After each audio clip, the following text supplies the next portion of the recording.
Do you want to know? Hello students, कैसे हैं आप लोग? बढ़िया।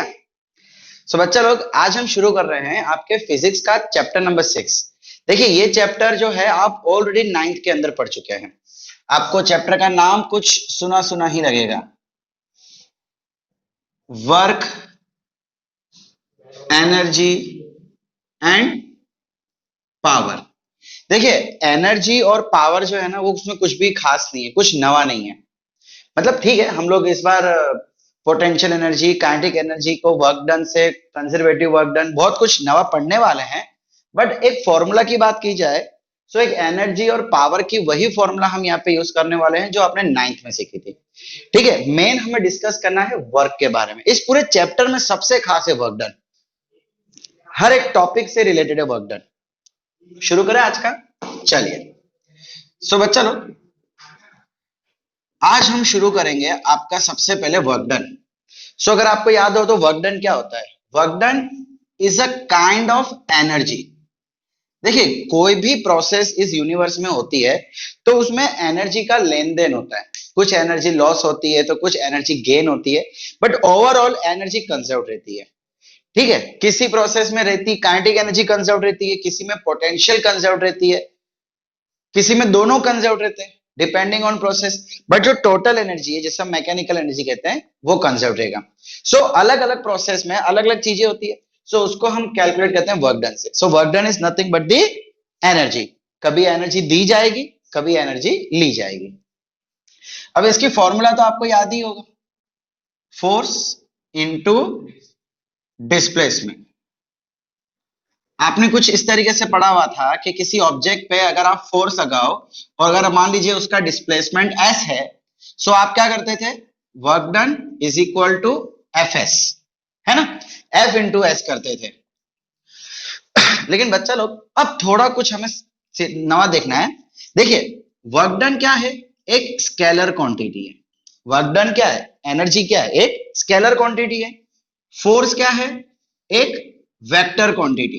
एस क्या है? डिस्प्लेसमेंट, अगेन एक वेक्टर क्वांटिटी। बच्चा लोग, दो वेक्टर क्वांटिटी का मल्टीप्लिकेशन स्केलर कब आता था? चैप्टर नंबर 4 में हमने पढ़ा था। अगर दो वेक्टर को मल्टीप्लाई करें तो कौन सा मल्टीप्लिकेशन? डॉट के क्रॉस, डॉट प्रोडक्ट। इसका मतलब वर्क डन की एग्जैक्ट फॉर्मूला हो जाती है एफ डॉट एस। बताऊंगा ये एफ इंटू एस कैसे आएगा, वही बताता हूं। ठीक है, एक्चुअली वर्क डन की फॉर्मूला क्या होती है? F dot S. अगर मान लीजिए, देखिए, ये फॉर्मूला हम कब यूज करेंगे? जब वन डायमेंशनल होगा। जब वन डायमेंशन होगा, या तो सिर्फ एक्स एक्सिस में, या तो सिर्फ वाई एक्सिस में, या एक्स वाई के बीच में कहीं पे, जब सिर्फ वन डायमेंशन होगा। लेकिन अगर टू डायमेंशन या थ्री डायमेंशन के लिए आता है, जैसे कि एक्स और वाई के बीच में कहीं पे आ जाता है, तो उस समय हम क्या बोल देंगे? Work done is equal to F dot R, जहां पे डिस्प्लेसमेंट को हम आर से दिखाएंगे। ठीक है, एंड आर क्या रहेगा यहाँ पे? आर जरा ध्यान से देखिएगा, X I cap plus Y J cap plus Z K cap. चलो, vector R is nothing but the displacement vector. पढ़ा था ना, position vector and displacement vector. Position vector ही हुआ ये। ये आपका डिस्प्लेसमेंट दिखाएगा एक्स डायरेक्शन में, वाई में या जेड में, जिसमें होता होगा। ठीक है, अब अगर मैं डॉट प्रोडक्ट को हटाऊं तो क्या मैं ऐसा लिख सकता हूं? Work done is equal to F S cos theta. F S cos theta मतलब मान लीजिए कि अगर आपका फोर्स कुछ इस डायरेक्शन में है और डिस्प्लेसमेंट इधर हो रहा है, तो और इसके बीच में एंगल थीटा बनाए, इस केस में वर्क डन कैसे दिया जाएगा? Work done is equal to F S cos theta. समझ आ रहा है बच्चा लोग? ओके, इतनी ही फॉर्मूला है वर्क डन की। अब एक चीज आप याद रखो कि अलग अलग फोर्स के कारण वर्क डन अलग अलग रहता है। देखिए, किसी एक ही ऑब्जेक्ट पे एक ही समय पे मल्टीपल फोर्सेस लगते हैं। कभी ग्रेविटेशनल फोर्स लग रहा है, नॉर्मल रिएक्शन लग रहा है, एक्शनल फोर्स अगर लग रहा है तो फ्रिक्शन फोर्स लगेगा। यानी कि एक ही समय पे एक ही ऑब्जेक्ट पे मल्टीपल फोर्सेस लग सकते हैं। उस समय सभी फोर्सेस के कारण वर्क डन अलग अलग आएगा। सभी फोर्सेस के कारण वर्क डन अलग अलग आएगा। देखना है इसका एक एग्जांपल। चलिए, इतना done.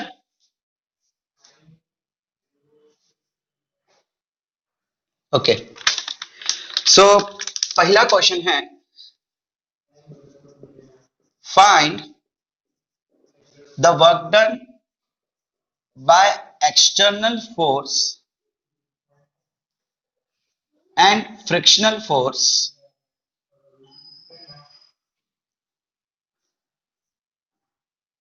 when displaced by when displaced by 5 metre. मतलब यहां पे आपको एक फिगर दे रखी है, एक मिनट रुक जाइए, दूसरा मार्कर ले ले हम, थैंक यू। यहां पे आपको एक ऑब्जेक्ट दिया हुआ है 10 kg मास का, और उसको डिस्प्लेस किया जा रहा है, इस पे एक फोर्स लगाया जा रहा है, एक्सटर्नल फोर्स, जिसकी वैल्यू दी है आपको 50 न्यूटन, और ये डिस्प्लेसमेंट होने के बाद इधर कहीं आ गया, और यहां से यहां तक का डिस्प्लेसमेंट कितना हुआ 5 मीटर। और जब बच्चा इस पे फोर्स अगर ये डिस्प्लेस हो रहा है, तो सीधी सी बात है, एक फ्रिक्शन फोर्स इसके ऑपोजिट डायरेक्शन में लगेगा, यस और नो। और इस केस में म्यू दे रखा है 0.1। हमको एक्सटर्नल फोर्स यानी इसके कारण होने वाला वर्क डन और फ्रिक्शनल फोर्स इसके कारण होने वाला वर्क डन फाइंड करना है, ठीक है। चलिए, work done by external force, क्या फॉर्मूला होता है, F डॉट S। फोर्स कितना है, यानी कि इसको हम क्या FS cos थीटा बोल सकते हैं, यस और नो। फोर्स कितना दे रखा है हमको 50 इंटू डिस्प्लेसमेंट कितना है 5 cos थीटा। थीटा कितना होगा बच्चा लोग, फोर्स भी इस डायरेक्शन में, डिस्प्लेसमेंट भी इस डायरेक्शन में, सो क्या थीटा 0 हो जाएगा। सो 50 5 250 एंड cos 0 होता है 1, सो ये आ गया 250 न्यूटन, आंसर हमारा प्लस में रहा। अब फ्रिक्शन फोर्स के थ्रू वर्क डन फाइंड कर लेते हैं। Work done by friction force, again work done is equal to friction force dot S. बच्चा लोग यहां पे फोर्स इधर लग रही है और डिस्प्लेसमेंट इधर हो रहा है, जरा खास चीज देखो, फोर्स इधर लग रहा है, फ्रिक्शन फोर्स किधर है, इधर है, डिस्प्लेसमेंट किधर है, इधर हो रहा है, तो क्या मैं इसको minus F S S cos theta बोल सकता हूं, या चला माइनस का नहीं समझ आया, कोई बात नहीं, रहने दो। F S cos theta, F S कितना है, फ्रिक्शन फोर्स कितना होगा, फ्रिक्शन फोर्स की फॉर्मूला हमने कितना देखी थी, सॉरी एफ एस नहीं F F, sorry, friction force कितना देखा था बच्चा लोग, ये मोशन में है, तो मोशन में जो फ्रिक्शन फोर्स होती है उसको हम काइनेटिक फ्रिक्शन कहते हैं, और काइनेटिक फ्रिक्शन की फॉर्मूला क्या होती है, म्यू इंटू एन। कुछ याद आया?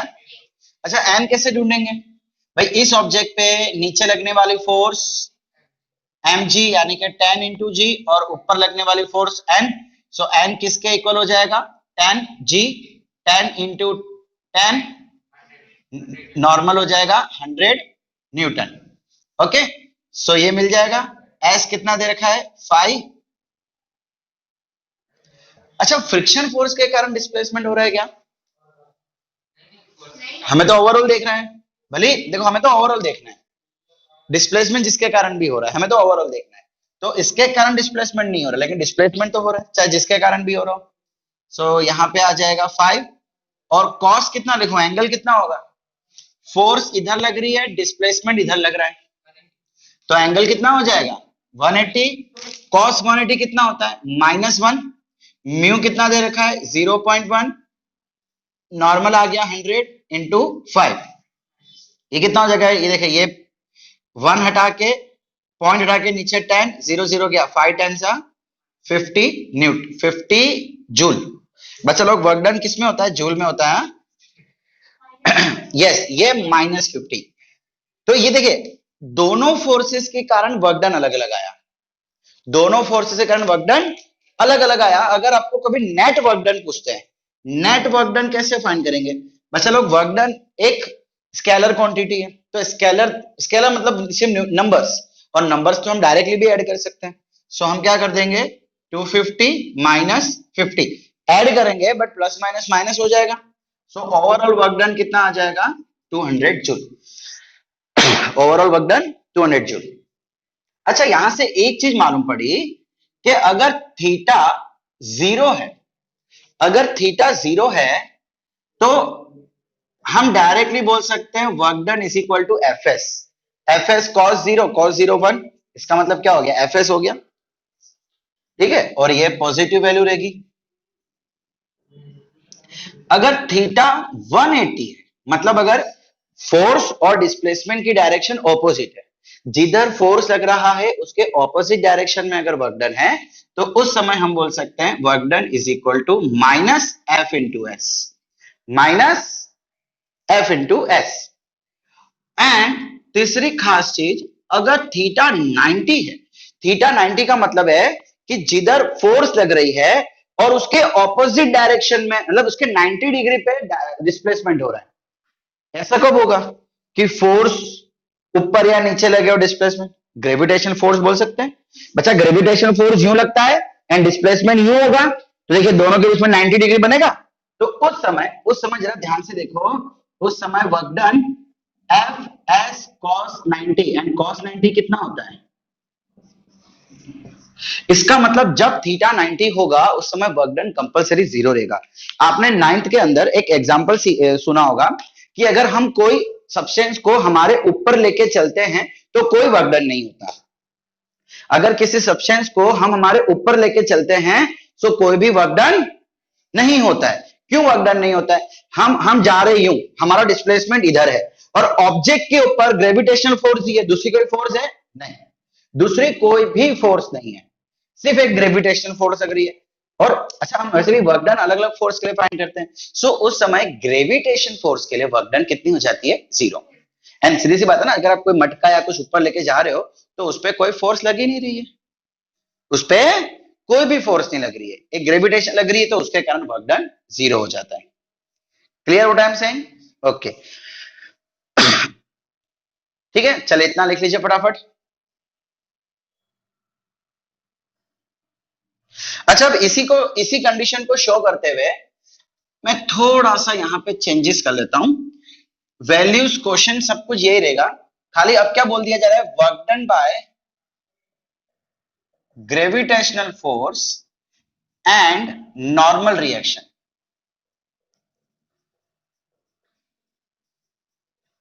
ठीक है, बाकी सब ये है, डिस्प्लेसमेंट भी इधर ही है। चलिए, अब चलो ये फोर्स निकल जाएगा, अब इसके ऊपर क्या लग रहा है, एक ग्रेविटेशन फोर्स, एक नॉर्मल रिएक्शन, राइट। डिस्प्लेसमेंट इधर ही है 5 मीटर, एक ये फोर्स है 50 न्यूटन का, बट हमको इसके कारण वर्क डन फाइंड करना ही नहीं। चले हो जाए शुरू।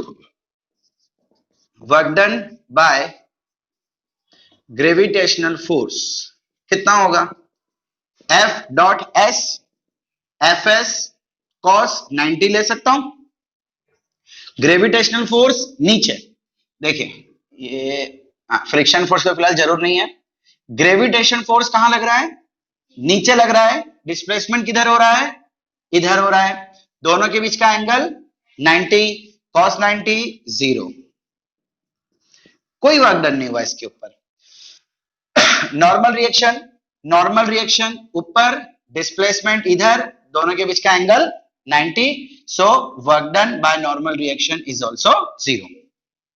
यानी कि जब भी फोर्स और डिस्प्लेसमेंट के बीच में 90 डिग्री होगा तो किसी भी तरह की एनर्जी लॉस या गेन नहीं होगी, किसी भी तरह की एनर्जी गेन या लॉस नहीं होगी। ओके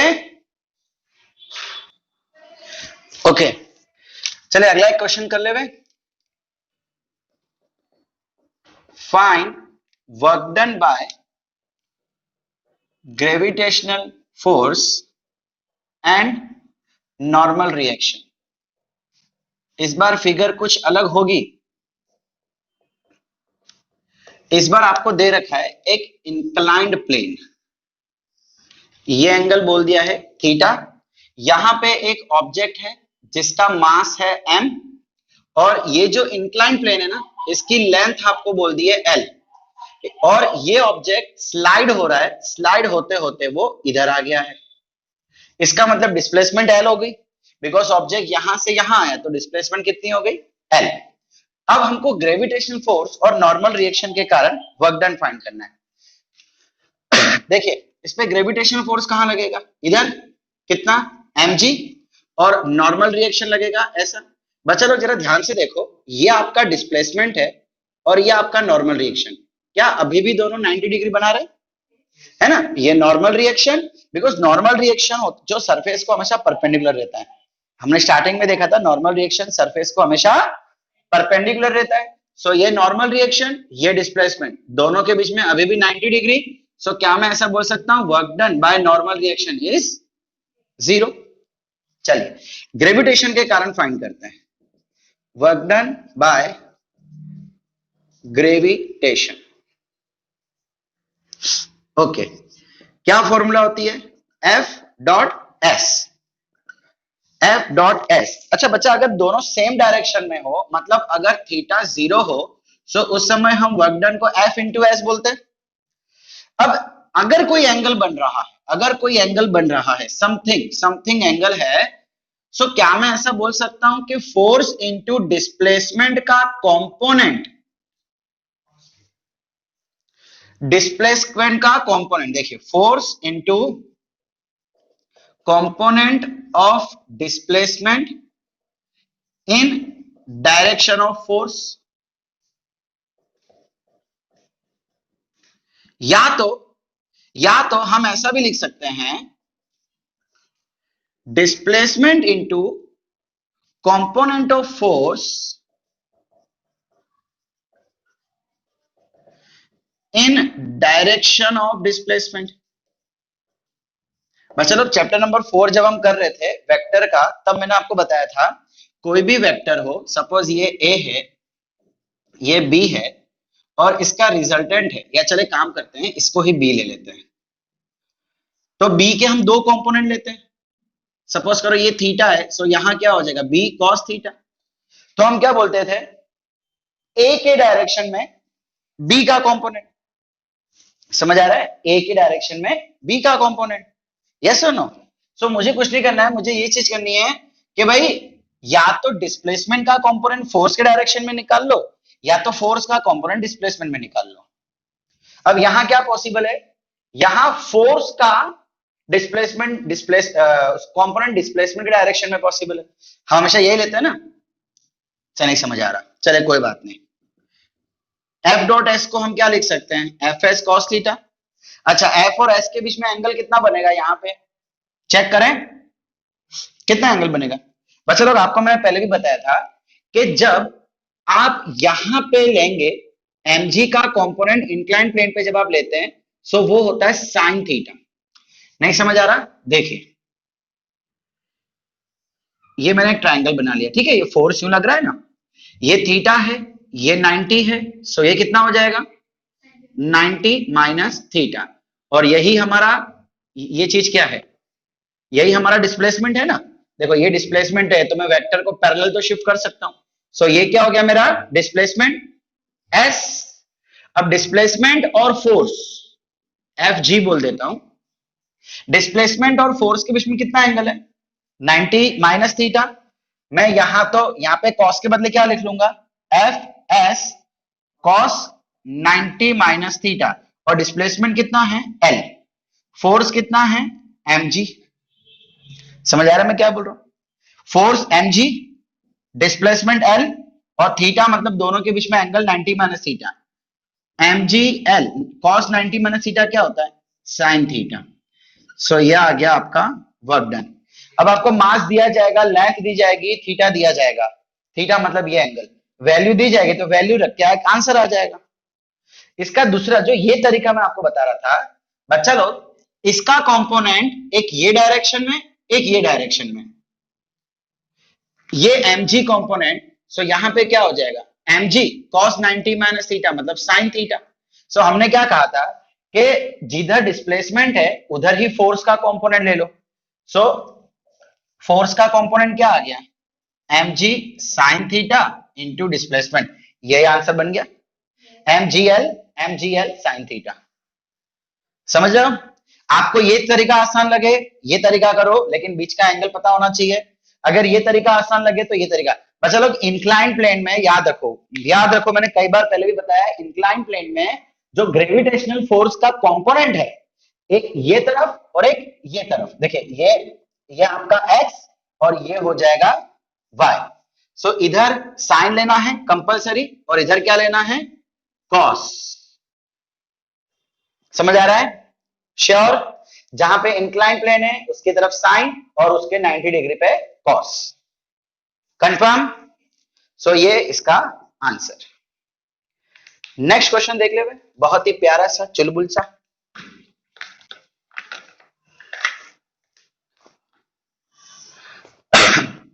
बच्चा लोग इस क्वेश्चन में आपको एक बाउल देके रखा है, थोड़ा बड़ा कर लेता हूं। ये एक बाउल ले लिया है हमने और इसके यहाँ पे एक ऑब्जेक्ट पड़ा हुआ है जिसका मास है m, ठीक है, और यहां से यहां तक इतना डिस्टेंस है रेडियस। अब हम इस ऑब्जेक्ट पे एक चुंबक के थ्रू, मैग्नेट के थ्रू या किसी भी पर्पस से एक फोर्स लगा रहे हैं इस डायरेक्शन में। अब हमको पता है कि जब ये ऑब्जेक्ट को हम फोर्स लगाएंगे तो ये कुछ ऊपर की तरफ डिस्प्लेस होगा। भाई ये बाहर तो ना आ जाएगा, ये तो अंदर ही डिस्प्लेस होगा। इसका मतलब मैं बोल रहा हूं कि आफ्टर सम टाइम ये यहां पे आके बैठ गया और यहां से यहां तक का डिस्प्लेसमेंट ले लेते हैं s, ठीक है, और यहां से यहां तक का ये डिस्टेंस रेडियस। बच्चा लोग रेडियस तो हर जगह इक्वल होता है ना, किसी भी जगह पे चले जाओ। Okay, find work done, find work done by force. ये जो फोर्स लग रहा है उसके कारण कितना वर्क डन होगा। बच्चा लोग अब जरा ध्यान से सुनना, work done is equal to F dot S Fs cos theta.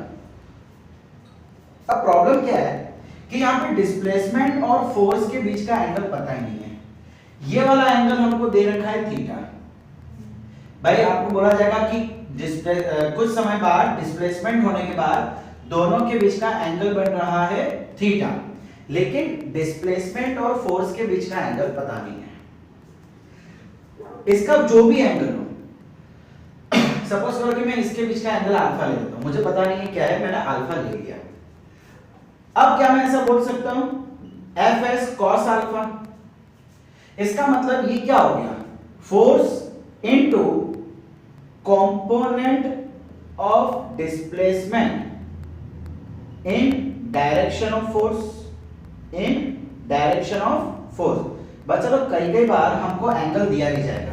अब एंगल दिया नहीं जाएगा तो हम कैसे निकालेंगे, तो फिर ये पॉसिबल ही नहीं है। F डॉट S मतलब ये वाली जो मेथड हमने की थी ये तो पॉसिबल ही नहीं है, तो उस समय मुझे इस पे ही जाना पड़ेगा। मुझे कैसे भी करके फोर्स और फोर्स के डायरेक्शन में डिस्प्लेसमेंट ढूंढनी पड़ेगी। सो ये भी एक वेक्टर, ये भी एक वेक्टर, लेकिन दोनों वेक्टर सेम डायरेक्शन में, तो मैं डायरेक्टली बोल सकता हूं ना work done is equal to Fs। अगर थीटा 0 है तो मैं directly work done is equal to Fs बोल सकता हूं। अगर थीटा 0 कब होगा, जब फोर्स और डिस्प्लेसमेंट दोनों एक ही डायरेक्शन में होगा। अब मुझे डिस्प्लेसमेंट को एक ही डायरेक्शन में लाना है, मतलब मुझे उसका कंपोनेंट लेना पड़ेगा, समझे? चलिए, तो इसका कंपोनेंट जो भी है वो ये हो जाएगा। अच्छा, अब जरा ध्यान से देखिए, मैं क्या कर रहा हूं, ये जो हमारा रेडियस है ना, या ये वाला रेडियस, ये देखो ये भी तो रेडियस भी वेक्टर ही हुआ। तो मैं क्या कर रहा हूं, इसके दो कंपोनेंट ले लेता हूं। एक कंपोनेंट इधर, ये जो रेडियस है ना, ये बीच वाला, इसके दो कंपोनेंट ले लेता हूं, एक इधर एक इधर। सो थीटा जहां बनेगा वहां पे क्या आ जाएगा, r cos थीटा, और उसके 90 डिग्री पे कितना आ जाएगा, r sin थीटा। अब बच्चा लोग जितना कंपोनेंट ये होगा उतना ही, अगर मैं यहां से कोई कंपोनेंट ड्रॉ करूं, ये वाला दिस वन, जितना ये होगा उतना ही ये भी होगा। आप समझ रहे हैं, ये r sin थीटा है तो ये भी r sin थीटा हो जाएगा। एंड ये जो डिस्टेंस है, देखो ये लेंथ और ये लेंथ सेम हो जाएगी। अगर ये r sin थीटा तो ये भी r sin थीटा, तो डिस्प्लेसमेंट का जो कंपोनेंट आएगा, देखो बच्चा लोग मैंने भले यहां से ड्रॉ किया है, मैं डिस्टेंस में चलो यहां से ले लेता हूं तो आपको ज्यादा बेटर आइडिया आएगा। ठीक है, ये डिस्प्लेसमेंट, अब मैं इसको भी फोर्स के डायरेक्शन में लूंगा।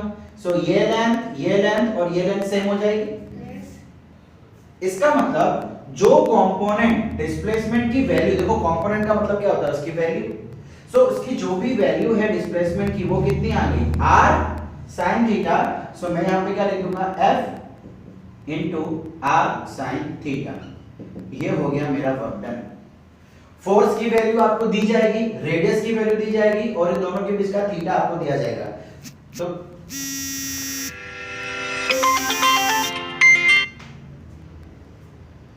तो इस केस में क्या आप वर्क डन फाइंड कर सकते हैं? यस और नो? समझ आया? चलो कैसे किया हमने, हमारे पास है एक्चुअली डिस्प्लेसमेंट और फोर्स के बीच का एंगल नहीं था, सो हमने उसका कंपोनेंट निकालने की कोशिश की। अब कंपोनेंट निकालने के लिए भी एंगल चाहिए, लेकिन एंगल तो दे नहीं रखा, सो हमने और कुछ थ्योरम लगाया कि अगर मैं इस रेडियस का कंपोनेंट यहां निकाल लूं, देखो ये पूरा देखो एक्चुअली डिस्प्लेसमेंट ऐसे हो जाएगा ना पूरा, ये कंपोनेंट, ये कंपोनेंट, ये कंपोनेंट, चलो ये पूरा जाएगा तो पूरा अल्टीमेटली रेडियस ही तो है, ये मतलब कंपोनेंट इसका, this value and this value will remain same। सो हमको तो डिस्प्लेसमेंट चाहिए उसके डायरेक्शन में, सो हमने डिस्प्लेसमेंट निकाल लिया। समझ आ रहा है? सो इस तरीके से वर्क डन हम ढूंढ सकते हैं अगर बीच का एंगल नहीं हो तो भी। सो इस चीज को आपको याद रखना पड़ेगा, ये हमने थर्ड चैप्टर में भी डिस्कस की थी। ओके स्टूडेंट्स, अब अगर आपका फोर्स मान लीजिए कुछ ऐसा दिया है F is equal to 2x and x की वैल्यू दी है 3 to 10, बच्चा लोग इस समय क्या होगा, आपका फोर्स हर एक पॉइंट पे चेंज होता जाएगा। अभी तक हमने जितनी भी कहानी देखी उन सभी में फोर्स कांस्टेंट था, लेकिन देखिए यहाँ पे फोर्स कांस्टेंट नहीं है। x की जगह पे 3 रखो 6, x की जगह पे 3.2 रखो कुछ, x की जगह पे 4 रखो तो 8, x की जगह पे 4.5 रखो तो कुछ और, x की जगह पे 9 रखो तो कुछ और, x की जगह पे 10 रखो तो कुछ और। इसका मतलब यहां से लेके यहां तक हर एक पॉइंट पे फोर्स चेंज हो रहा है। सो इस समय फोर्स कैसा है? वेरिएबल, तो वर्क डन भी कैसा हो जाएगा? वेरिएबल। अब बच्चा लोग जब फोर्स और वर्क डन वेरिएबल होता है उस समय F is equal to F dot S ये फॉर्मूला काम नहीं आती। ये फॉर्मूला कब यूज होती है? जब फोर्स कांस्टेंट होता है तब। अच्छा अब इस समय क्या किया जाए, सबसे पहले मैं ग्राफ के थ्रू आपको समझाता हूं। आपको सपोज करो कि फोर्स वर्सेस वर्क डन का sorry force versus displacement, force versus displacement का कोई ना कोई ग्राफ दिया जाएगा। चलो अभी मैं यहाँ पे अपनी मर्जी से कोई भी ग्राफ ले लेता हूँ, ठीक है, और आपको कहा हुआ है फाइंड द डिस्प्लेसमेंट। सो जैसे जैसे आप आगे बढ़ेंगे वैसे वैसे फोर्स चेंज होता जा रहा है, इसका मतलब डिस्प्लेसमेंट भी वेरिएबल है। अब बच्चा लोग अगर मान लो मैं यहाँ के लिए डिस्प्लेसमेंट निकालूं तो कुछ और आएगा, यहाँ के लिए कुछ और, यहाँ के लिए कुछ और, यहाँ के लिए कुछ और। सो इस केस में जब फोर्स वेरिएबल है तो हम क्या करेंगे, आपके इस फोर्स को छोटे छोटे पार्ट्स में डिवाइड कर देंगे। क्या करेंगे? छोटे छोटे पार्ट्स में डिवाइड, मतलब मान लो कि मैं एक इतना सा पार्ट लेता हूं और यहां से मैं एक स्ट्रिप बनाता हूं पूरी, ठीक है, मैंने क्या कर दिया, एक पतली सी स्ट्रिप इस ग्राफ में ले ली। बच्चा एक चीज आप याद रखना, मैंने स्ट्रिप क्यों ली, बिकॉज जब भी F versus displacement, force versus displacement का अगर आपको ग्राफ दिया जाता है तो उस ग्राफ का जो एरिया होगा वो आपको देगा वर्क डन। उस ग्राफ का जो एरिया होगा वो वर्क डन देगा। इसका मतलब ये जितना भी एरिया कवर्ड होगा ना, यहाँ पे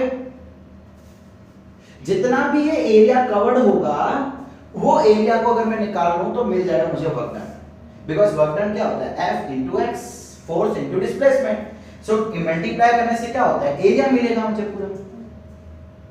समझ आ रहा है? लेकिन अब प्रॉब्लम ये है कि ये जो शेप मिल रहा है ये शेप हमें पता नहीं है, कोई ट्रायंगल, कोई रेक्टेंगल, कोई ट्रेपेजियम नहीं है, तो क्या इसके एरिया निकाल सकते हैं? नहीं। सो हम क्या कर रहे हैं, हम इस ग्राफ में एक पतली सी स्ट्रिप ले रहे हैं। यानी सपोज करिए कि अगर ये आपकी बुक है, ये बुक कौन से शेप की है मुझे पता नहीं, ऐसा मान लो, तो मैं क्या कर रहा हूं, इतना पतली सी पट्टी ले रहा हूं। उस पतली सी पट्टी का एरिया मुझे पता होगा, कैसे भाई, उस पतली सी पट्टी पे कोई ना कोई फोर्स की वैल्यू होगी, एक पर्टिकुलर फोर्स की वैल्यू होगी, मैं उसको बोल देता हूं चलिए F। साथ ही साथ ये जितना डिस्टेंस होगा मैं उसको बोल देता हूं dx, बहुत ही छोटा सा डिस्टेंस, मैंने बहुत ही पतली सी पट्टी उसमें से काटी है। देखो आज फोर्स चेंज हो रहा है, लेकिन अगर मैं x की वैल्यू 1 लूं और दूसरी बार x की वैल्यू 1.0003 लूं या 0.03 लूं, क्या इन दोनों के बीच में फोर्स का कुछ खास डिफरेंस आएगा? नहीं आएगा। आप चाहो तो रख के देखो, 1 रखोगे तो आंसर 2 आएगा, इसके लिए f की आंसर 2 आएगा और इसके लिए f का आंसर आ जाएगा 2.006। क्या इन दोनों में कुछ खास अंतर है?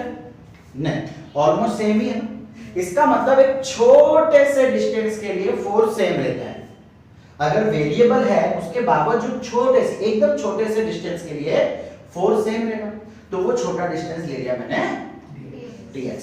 अच्छा, अब वर्क डन जो फाइंड करेंगे, work done by this small area is equal to f dot dx। या f dx कर सकते हैं, फोर्स इनटू डिस्प्लेसमेंट। अब ये जो वर्क डन मिलेगा बच्चों लोग, ये भी बहुत छोटा होगा, छोटा छोटा एरिया, छोटा फोर्स, सब कुछ छोटा छोटा छोटा। सो इसको हम क्या बोल देंगे, f dx। अब ऐसे ही मैं यहाँ पे बहुत सारे स्ट्रिप्स दूंगा, मैं क्या करूंगा, ऐसी बहुत सारी स्ट्रिप्स यहाँ लेते रहूंगा, ये वाली ले ली, ये वाली ले ली, ऐसे करते करते करते करते करते मैं क्या करूंगा, इस पूरे एरिया को छोटे छोटे छोटे छोटे पट्टियों में डिवाइड कर दूंगा।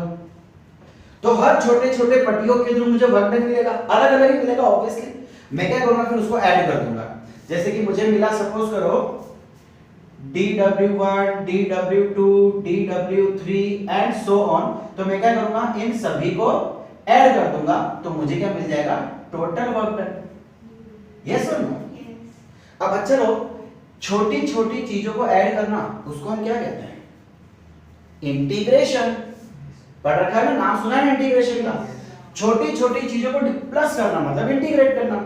सो मैं क्या करूंगा, दोनों जगह पे इसको इंटीग्रेट कर दूंगा। सो ये तो हो जाएगा टोटल वर्क डन। छोटे छोटे वर्क डन को ऐड करूंगा तो क्या हो जाएगा, टोटल वर्क डन। और यहां पे क्या हो जाएगा, f dx।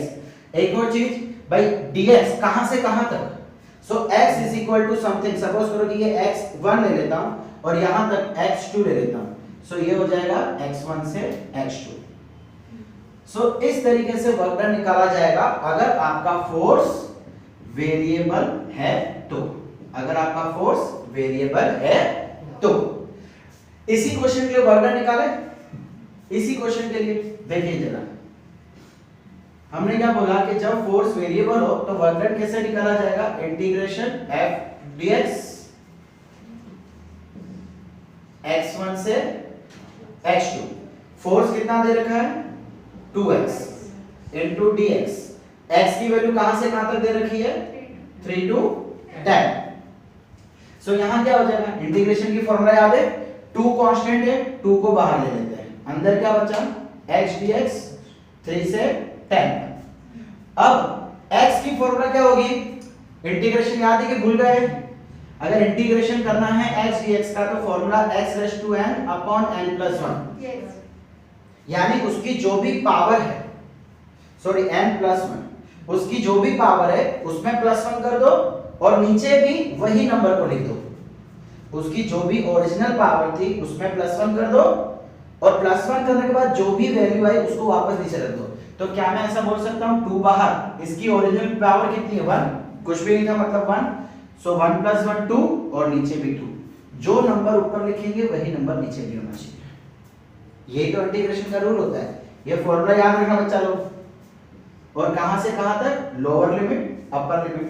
अब हम क्या करते हैं, x की जगह पे एक बार upper minus lower. So 2 10 square by 2 minus 3 square by 2। 2 by 2 ले लो, ये 2 को मैंने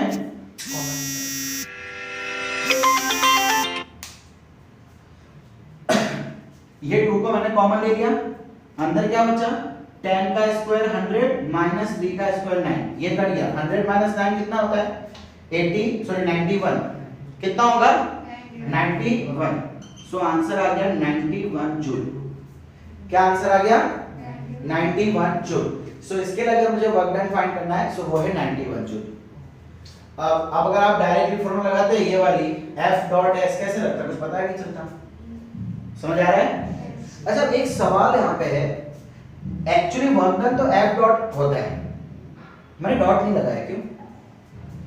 अरे अच्छा लोग, फोर्स भी x डायरेक्शन, देखो फोर्स किस पे डिपेंड है? x पे, फोर्स भी x डायरेक्शन, डिस्प्लेसमेंट भी x में, सो अगर दोनों सेम डायरेक्शन में है तो cos 0 हो जाएगा ना।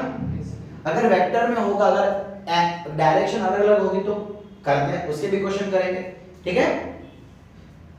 एक चीज याद रखना, इसमें भी डॉट आता है बट मैंने डॉट लगाया नहीं है, बाकी डॉट तो आता ही है, ठीक है, बट डायरेक्शन सेम है तो डॉट निकल जाएगा। अगर अलग अलग डायरेक्शन में है, आई कैप जे कैप के कैप है, उस समय कैसे सॉल्व करना है तो वो भी हम क्वेश्चन अभी थोड़ी देर में देखते हैं। क्लियर बच्चा लोग यहां तक?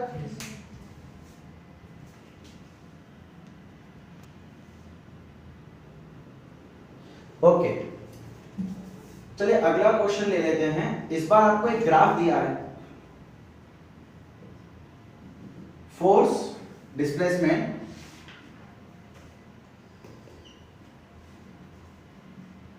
इसकी वैल्यू दी है 5, ये 10, यहां तक 5 और यहां तक 10। आपको बोला गया है find work done from the given graph. ये जो ग्राफ दिया हुआ है F वर्सेस x का, फोर्स न्यूटन में, x मीटर में, ये जो ग्राफ दिया है F वर्सेस डिस्प्लेसमेंट का, उसके ग्राफ के मदद से आप वर्क डन फाइंड कीजिए। सो बच्चों लोग, हमने क्या देखा था कि अगर ग्राफ दे रखा हो तो इस ग्राफ का एरिया निकाल लो, वही वर्क डन होगा। वर्क डन क्या हो जाएगा? Area of graph. बच्चा ध्यान से देखो, पूरा ग्राफ एक रेक्टेंगल और एक ट्रायंगल में बढ़ रहा है। ये दिखने में जो भी लग रहा है एक्चुअली रेक्टेंगल है, कैसे पता लगेगा? बच्चा लोग यहां 0 है, इसकी वैल्यू कितनी है? यहां से लेके यहां तक की लेंथ कितनी है, जरा बताइए मुझे। ऑब्वियसली 5 हो जाएगी ना, 5 मीटर। और यहां से लेके यहां तक की लेंथ कितनी है? 10। अगर एक 2D सरफेस है और उसकी एल और बी अलग अलग है तो ये रेक्टेंगल ही हुआ। सो हम क्या बोल देंगे, पूरे को area of rectangle plus area of triangle. Yes और नो? एरिया ऑफ रेक्टेंगल क्या होता है? L into B. ट्रायंगल क्या होता है? Half into base into height. बस लोग ये 90 डिग्री है, सो ये आपकी हाइट हो जाएगी और ये आपका बेस हो जाएगा। Am I right? चलिए L इंटू बी, लेंथ कितनी है? 10 into breadth 5 plus half into base, base कितना है? 5 से लेकर 10 के बीच में कितना डिस्टेंस होता है? तो इसको गलती से 10 मत ले लेना, बेस इतना ही है, ट्रायंगल इतना ही है, सो बेस इतना ही लेना है। समझ आ रहा है? सो बेस हम कितना लेंगे? 5, बिकॉज 5 और 10 minus 5 5 into height 10।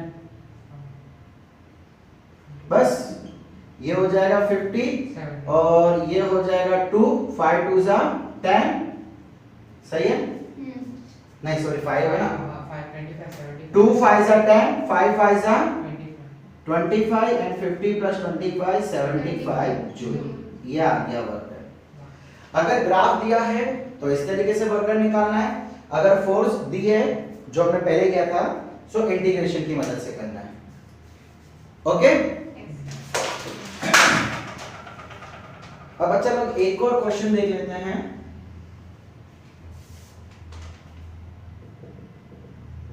Find work done by gravitational force and by tension. हमको एक फिगर दे रखी है, एक पुल्ली है, यहां से एक ऑब्जेक्ट है 1 kg का, दूसरा ऑब्जेक्ट है 2 kg का। कहा जा रहा है कि when object of 2 kg mass displaced by 3 metre. ये जो है ये 3 मीटर नीचे आ गया, ये 3 मीटर नीचे आ गया, तो दोनों पे वर्क डन कितना हुआ? वर्क डन ऑन ईच मास। दोनों ऑब्जेक्ट पे मुझे ग्रेविटेशन के कारण वर्क डन अलग अलग ढूंढना है और टेंशन के कारण वर्क डन अलग अलग ढूंढना है। बच्चा लोग इसके अंदर टेंशन और दूरी सेम होने की वजह से इसके अंदर टेंशन क्या सेम होगा? यस। चलिए पहले ग्रेविटेशन के लिए फाइंड करते हैं। Work done bye gravitation force. पहले ऑब्जेक्ट वन ले लेते हैं। बच्चा लोग इस पे ग्रेविटेशन फोर्स कितना लगेगा? mg, और इस पर डिस्प्लेसमेंट कितना हो रहा है? ऊपर की तरफ, मतलब दोनों ऑपोजिट डायरेक्शन में हो गए। सो क्या मैं बोल सकता हूं माइनस fs। ऑपोजिट डायरेक्शन है 180, तो cos 180 माइनस। अच्छा फोर्स कितना लग रहा है? mg। डिस्प्लेसमेंट कितना हो रहा है? बच्चा अगर ये 3 मीटर नीचे गया तो ये तो 3 मीटर ऊपर जाएगा ना, फुल्ली है ना बच्चा। तो ये अगर यूं जा रहा है, जितना नीचे ये आएगा उतना ऊपर ये जाएगा, ऑब्वियस सी बात है। ओके मास कितना है? 1 g10 into 3, 3 10s are 30 minus 30 joule. और अब इस पे फाइंड कर लेते हैं ऑब्जेक्ट 2 पे। ये था object 1 for object 2। Work done 2 कितना हो जाएगा? F into S। बच्चा फोर्स देखो mg किधर लगेगा? नीचे के डायरेक्शन में, डिस्प्लेसमेंट भी नीचे के डायरेक्शन में, दोनों same direction. So work done positive Fs हो जाएगा। यस और नो? सो फोर्स कितना लग रहा है? mg। डिस्प्लेसमेंट कितना हो रहा है? 3। 2 into 10 into 3 कितना हो जाएगा? 60 जूल। ये आया -30, ये आया 60। हमको क्वेश्चन में पूछा है ऑन ईच मासेस, अलग अलग ढूंढना है। अगर आपको नेट वर्क डन पूछा होगा, नेट वर्क डन, तो हम क्या करते? दोनों का ऐड कर देते। समझ आ रहा है? अच्छा एक चीज देखो, नेट वर्क डन जो है ना पूरे सिस्टम पे कहा जाएगा, किसी एक ऑब्जेक्ट पे नहीं। अगर किसी एक ऑब्जेक्ट पे नेट वर्क डन बोला हो तो कहानी कुछ और होगा, फॉर सिस्टम बोला हो तो कुछ और होगा। समझा रहा हूं। चलिए पहले हम टेंशन के थ्रू फाइंड कर लेते हैं। चलिए वर्क डन बाय टेंशन। अच्छा बच्चों लोग, मुझे यहां की फोर्स तो पता थी mg, क्या टेंशन फोर्स पता है? नहीं। तो पहले टेंशन फोर्स ढूंढनी पड़ेगी। टेंशन फोर्स कैसे ढूंढेंगे? इसके लिए FBD अलग, इसके लिए FBD अलग। यहां कर लो। देखिए फर्स्ट के लिए टेंशन ऊपर, ये नीचे और डिस्प्लेसमेंट ऊपर, मतलब एक्सेलरेशन ऊपर होगी।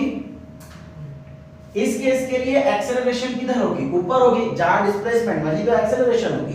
तो क्या मैं ऐसा बोल सकता हूं t minus m1g is equal to mn? yes or no?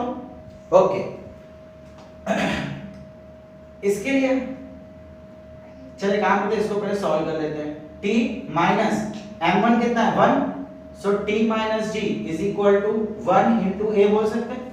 मास कितना है? 1। ओके सेकंड के कारण कितना हो जाएगा टेंशन? देखो टेंशन ऊपर नीचे और एक्सेलरेशन भी नीचे होगी। ये वाला ऑब्जेक्ट कहां जा रहा है? नीचे जा रहा है, तो इसकी एक्सेलरेशन जो भी होगी वो नीचे होगी।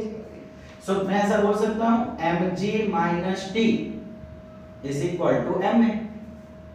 मास कितना है? 2। 2g minus 2 is equal to 2a। सही है? इसको उठा के यहां रख देते हैं। 2g minus t is equal to 2a। Elimination करेंगे, t में से t गया, 2g minus g, g is equal to 2 plus 1 3a। a कितना आ गया? g by 3। अब इस a को उठा के यहां पे रख दो। ये इक्वेशन 1 था ना? इक्वेशन 1 क्या था? t minus g is equal to a। ये t minus g is equal to a, इसको नंबर 1 दे दो और ये हमारा नंबर 2। अब a की वैल्यू उठा के यहां पे रख दो। सो t minus g is equal to g by 3। ये g को वहां ले जाओ, t is equal to g by 3 plus g। LCM 3 plus 1 4, 4 by 3g। अच्छा g की वैल्यू क्या होती है? 10। सो ये कितना आ जाएगा? 4 into 10 40। सो t की वैल्यू हो जाएगी 40 by 3। ये तो बच्चा चैप्टर 5 में जैसे करते थे वैसे ही सॉल्व किया और कुछ नया तरीका नहीं किया। समझ आया यहां तक? यहां तक कोई प्रॉब्लम हो तो बताइए। श्योर? आगे बढ़ो। ओके, सो अब आ जाते हैं हम वर्णन पे। So W1 is equal to tension, force की जगह पे मैं टेंशन लिख रहा हूँ, फोर्स इंटू dx होता है ना, यहाँ पे मैं टेंशन लिख रहा हूँ, T1 इंटू s। बच्चा टेंशन 1 इधर और डिस्प्लेसमेंट भी इधर, दोनों सेम डायरेक्शन में हो गया, सो प्लस वैल्यू आएगी। ओके, वैसे तो यहाँ पे टेंशन सेम ही है, रोप सेम है, डोरी सेम है, तो टेंशन भी सेम ही होगी। सो टीएस पॉजिटिव, क्यों? टेंशन भी इधर, डिस्प्लेसमेंट भी इधर, सो टेंशन आ गया हमारे पास 40/3, डिस्प्लेसमेंट 3, 3 कट, वर्क डन कितना आ गया 40 joule plus 40 joule. W2 tension into displacement, बच्चा इसमें टेंशन इधर, डिस्प्लेसमेंट इधर, तो माइनस 40/3 इंटू 3, आंसर कितना आ गया -40 जूल। अगर मैं बात करूं net work done by tension, तो वो पूरे सिस्टम पे 0 आ जाएगा। Net work done by tension पूरे सिस्टम पे 0। अब अगर बच्चा लोग आपको मैं बोलूं कि सिर्फ और सिर्फ ऑब्जेक्ट 1 पे आप नेट फोर्स बताइए, नेट वर्क डन बताइए, तो बच्चा लोग इस पे दो फोर्सेस से करंट वर्क डन हो रहा है, एक ग्रेविटेशन के कारण और एक टेंशन के कारण। मुझे पूरे सिस्टम की बात नहीं की जा रही है, पूरे सिस्टम की बात की जाएगी तो मैं तो ये ग्रेविटेशन को प्लस करूंगा, इसको भी प्लस कर दूंगा, समझ रहे हो? पूरे सिस्टम की बात की जाएगी तो। बट अगर सिर्फ किसी एक पर्टिकुलर ऑब्जेक्ट पे बोले, सो 1 पे दो वर्क डन, एक ये एक ये, सो क्या कर दूंगा, सिंपली दोनों को ऐड, तो 40 - 30 कितना हो जाएगा 10। सो ऑब्जेक्ट 1 पे यहां पे लिख लूं, ऑब्जेक्ट 1 पे नेट वर्क डन कितना हो जाएगा, work done by gravitational force, work done by tension, gravitational force -30, tension 40, सो ये आ जाएगा +10 जूल। सिमिलरली अगर ऑब्जेक्ट 2 की बात की जाए, सिर्फ और सिर्फ ऑब्जेक्ट 2, तो बच्चा लोग इस पे दो work done, so net work done is equal to gravitation के कारण एंड टेंशन के कारण। ग्रेविटेशन के कारण कितनी है +60 और टेंशन कारण कितनी है -40, सो ओवरऑल 20 जूल। अलग अलग ऑब्जेक्ट पे बोला जावे तो सभी वर्क डन को प्लस कर दो उस ऑब्जेक्ट के ऊपर का। अगर पूरे सिस्टम का बोला जावे तो 1 2 3 4 चारों को ऐड करो, पूरे सिस्टम का, पूरे सिस्टम के लिए कहा जावे तो। एंड वर्क डन एक स्केलर क्वांटिटी होती है, तो डायरेक्टली उसको प्लस या माइनस किया जा सकता है। क्लियर? चलिए, सो यहाँ पे आपको क्वेश्चन दे रखा है, देखिए फोर्स इस बार आपको कोई एक पर्टिकुलर डायरेक्शन मतलब x y z प्लेन में कहीं दिया हुआ है, एंड बोला हुआ है कि इस फोर्स के कारण डिस्प्लेसमेंट इस पॉइंट से लेके इस पॉइंट तक हो रहा है। मतलब आपका जो फोर्स है वो कंप्लीटली वेरिएबल फोर्स है, ठीक है। अब इस समय हमने क्या कहा था, हमें क्या करना पड़ेगा, work done is equal to integration f dx। बच्चा लोग मैंने कहा था हम dx कब लिखते हैं, जब एक किसी एक वन डायमेंशन में होगा, लेकिन यहाँ पे फोर्स या तो 2 डायमेंशन या तो 3 डायमेंशन का हो, सो मुझे क्या लिखना पड़ेगा f डॉट dr। देखिए बच्चा मैं डॉट लिख रहा हूँ बिकॉज डायरेक्शन अलग अलग है, सो मैं क्या लिख रहा हूँ f डॉट dr, जहां पे r का मतलब क्या होता है x i cap plus y j cap plus z k cap. आज शुरुआत में बताया था आज के लेक्चर में। सो अब मैं यहां क्या लिख लूंगा, f f कितना होगा 2 i cap plus 3 j cap minus 4 k cap dot. बच्चा लोग एक्चुअली हमारा जो डिस्प्लेसमेंट बहुत छोटा, डिस्प्लेसमेंट बहुत छोटा है, dr लिखा है, सो अब मैं अंदर क्या कर दूंगा dx i cap plus dy j cap plus dz k cap. x y z ही होता है, पर जैसे कि r को dr कर दिया, छोटा है, डिस्प्लेसमेंट बहुत छोटा है, सो x डायरेक्शन में छोटा डिस्प्लेसमेंट, y डायरेक्शन में छोटा डिस्प्लेसमेंट एंड z डायरेक्शन में छोटा डिस्प्लेसमेंट, तो हमने इसको dr के बदले dx dy dz लिख दिया। अब डॉट प्रोडक्ट याद है? यस। डॉट प्रोडक्ट कैसे करते थे हम, i का मल्टीप्लिकेशन होगा, j का मल्टीप्लिकेशन होगा और k का मल्टीप्लिकेशन होगा, याद है कुछ? सो ये क्या हो जाएगा 2 dx I dot I 1 plus 3 d1 plus 4 dz। याद आया कुछ? याद आया? लेकिन k cap dot k cap 1 हो जाएगा। A dot product of a vector with itself is always 1। भूल गए? हम सब भूल गए। नहीं याद है। a dot a is equal to a into a cos theta। दो सेम वेक्टर के बीच में एंगल कितना होता है? 0। दो सेम वेक्टर है तो दोनों सेम वेक्टर के बीच में एंगल 0, सो ये क्या हो गया a स्क्वायर और ये cos 0 1। सिमिलरली अगर मैं i cap dot i cap करूं तो i स्क्वायर मतलब कि क्या होता है? मैग्नीट्यूड ऑफ i का स्क्वायर। सो मैं ये क्या होता है? 1 एंड 1 का स्क्वायर 1। तो अगर मैं i डॉट i करूंगा तो हमेशा 1 रहेगा, j डॉट j करूंगा तो 1 रहेगा, k डॉट k करूंगा तो हमेशा 1 रहेगा। ये हमने चैप्टर नंबर 4 में सीखा था। अब क्या करना है? dx को अलग इंटीग्रेट कर लो, y को अलग कर लो, z को अलग कर लो। 2 dx plus integration 3 dy plus integration 4 dz। Okay, अब x, अब देखो हमको क्या बोला है? यहां से यहां तक। सो x के लिए x की लिमिट, y के लिए y की लिमिट, z के लिए z की लिमिट। x कहां से आएगा? 2 से 3, 2 से 3, y 1 से 4, z 0 से 2। क्लियर? अब सबको अलग अलग इंटीग्रेशन कर दो। देखिए ये कांस्टेंट तो अंदर कुछ भी नहीं बचा। जब अंदर कुछ भी नहीं बचेगा तो उसका आंसर आता है x। याद रखना, इंटीग्रेशन 1 dx कुछ भी नहीं मतलब 1, तो उसका आंसर हमेशा x होता है। सो इसके लिए x कहां से कहां तक? 2 से 3 प्लस इसके लिए 3 बाहर, y 1 से 4। यहाँ पे वेरिएबल y है तो मैंने वेरिएबल y लगा दिया, यहाँ पे वेरिएबल x था तो मैंने x लगा दिया। अगर सपोज इंटीग्रेशन आप कभी t के करोगे तो आंसर t आ जाएगा। जो वेरिएबल इधर रहेगा वही वेरिएबल इधर आ जाएगा। सिंपल सी चीज है।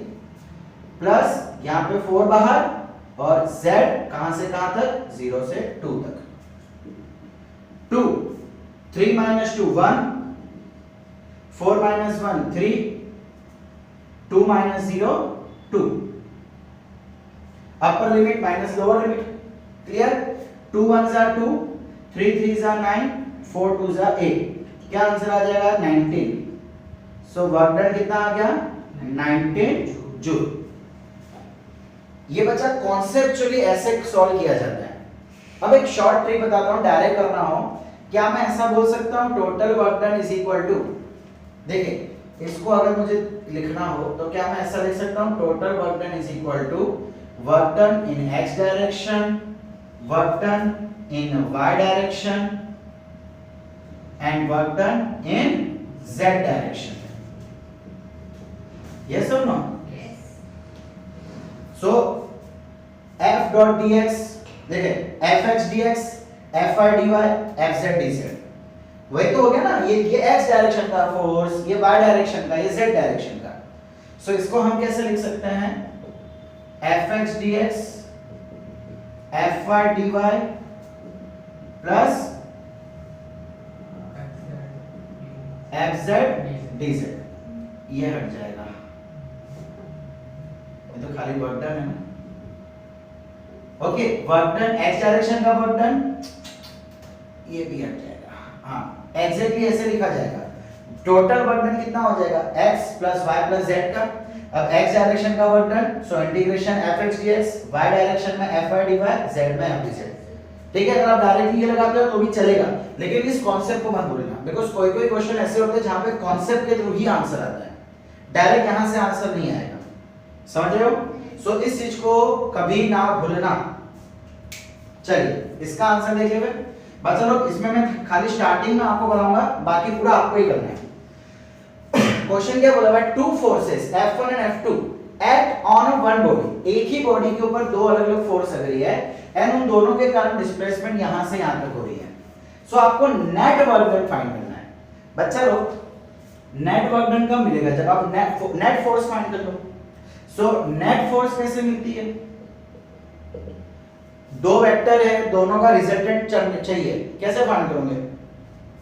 अरे अच्छा वेक्टर ए है, वेक्टर बी है, मुझे दोनों का रिजल्टेंट चाहिए। दोनों का रिजल्टेंट कब मिलता है? नोट कर रहे हैं मतलब वो प्लस करना है, तो सिंपली हम क्या कर देंगे, f1 प्लस f2। f1 कितना है 2 i cap plus 4 k cap, f2 कितना है 3 j cap plus 2 k cap. समझ आ रहा है? अब दोनों को ऐड करना है, एडिशन के समय i i वाले ऐड, j j वाले ऐड, k k वाले ऐड। सो 2i और इसमें i है नहीं, मतलब इसको जीरो समझ लो, यहाँ पे i नहीं है मतलब 0i। So 2 plus 0 2 i cap, j इसमें j नहीं है, इसमें j है 3 j cap, 4 plus 2 6 k cap. समझ आया? ये आ गया आपका नेट फोर्स, ये आ गया आपका डिस्प्लेसमेंट वेक्टर, जैसे ये किया था।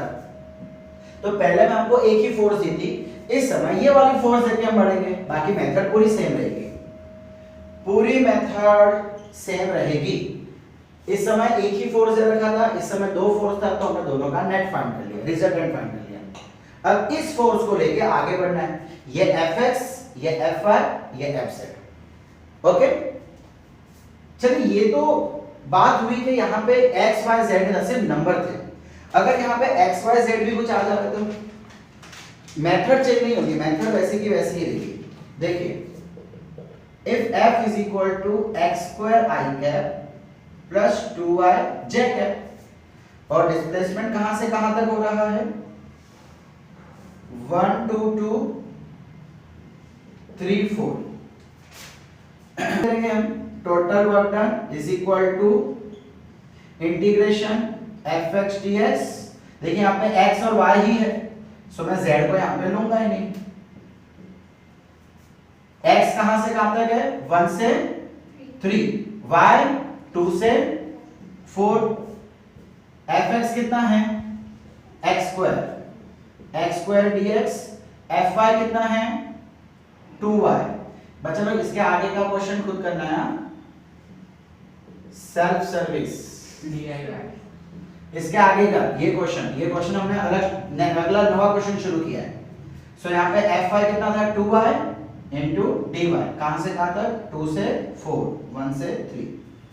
x स्क्वायर का इंटीग्रेशन मैंने अभी सिखाया था, पावर में +1 और नीचे वही number, so x raised to 3 by 3, 1 से 3 प्लस 2 बाहर, y के पावर में 1, सो y 1 + 1 2 और नीचे भी 2। फॉर्मूला में चेंज होगी, x raised to n + 1 upon n + 1, y raised to n + 1 upon n + 1। समझ आ रहा है यहां तक? चीजें क्लियर? सो ये हो जाएगा 2 से 4, अपर लिमिट माइनस लोअर लिमिट। तो हम यहां क्या करेंगे, जरा ध्यान से देखना, 3 का क्यूब माइनस 1 का क्यूब अपॉन 3, इसके नीचे 3 उसके नीचे 3, तो पूरे के नीचे 3 लिख ही सकते हैं हम लोग, नॉर्मल मैथमेटिक्स है। प्लस 2 इंटू y की जगह पे 4 माइनस 2, सो पहले 4 का स्क्वायर माइनस 2 का स्क्वायर बाय 2। ये चीज करने में गलती मत करना, अलग अलग upper limit minus lower limit. So पहले y की जगह पे ऊपर वाली वैल्यू माइनस y की जगह पे नीचे वाली वैल्यू। बस इसको सॉल्व कर दो, 3 का cube 27 minus 1 by 3 plus 2 2 cut गया, क्या बचा 4 का स्क्वायर 16 माइनस 4, यहां से बचेगा 26 बाय 3 प्लस 12। एलसीएम ले लो, 26 प्लस 12 3 जा 36 बाय 3, ये 262 बाय 3। सो ये आपका आंसर आएगा, 62 बाय 3 करो, आंसर आएगा 2 4 नहीं सॉरी 1 जा 3 2 जा 6, हाँ 20.6 जूल। ओके, तो भाई इस टाइप के क्वेश्चन आ गए तो आप उसको अलग अलग लेके कर सकते हो, बस इंटीग्रेशन आना चाहिए।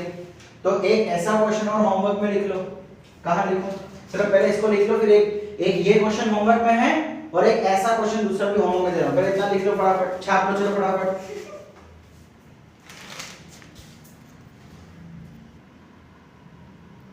ओके चलिए, एक ये क्वेश्चन होमवर्क और एक ये दे रहा हूं, ये भी होमवर्क। फोर्स आपको दे रखा है 0.5x प्लस 10 और कहां से कहां तक, x is equal to 2 metre से लेके 5 मीटर। ठीक है, एक और क्वेश्चन मेरी इच्छा होगा इसीलिए, f is equal to 3x square minus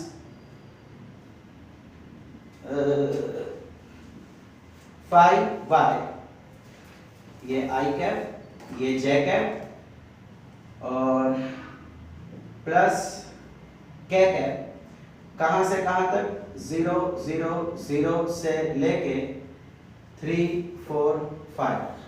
okay, 3 question आपको होमवर्क में दे रहे हैं, तीनों में आपको वर्क डन फाइंड करना है और कुछ नहीं। Find work done. सो बच्चा लोग, आज का लेक्चर यहीं पे खत्म करते हैं एंड वर्क डन का हमारा पूरा कॉन्सेप्ट क्लियर हुआ था। यहाँ पे जितने भी क्वेश्चन वर्क डन को लेके पॉसिबल थे, हमने कई सारे कॉन्सेप्ट के क्वेश्चन यहाँ पे देखे। Thank you.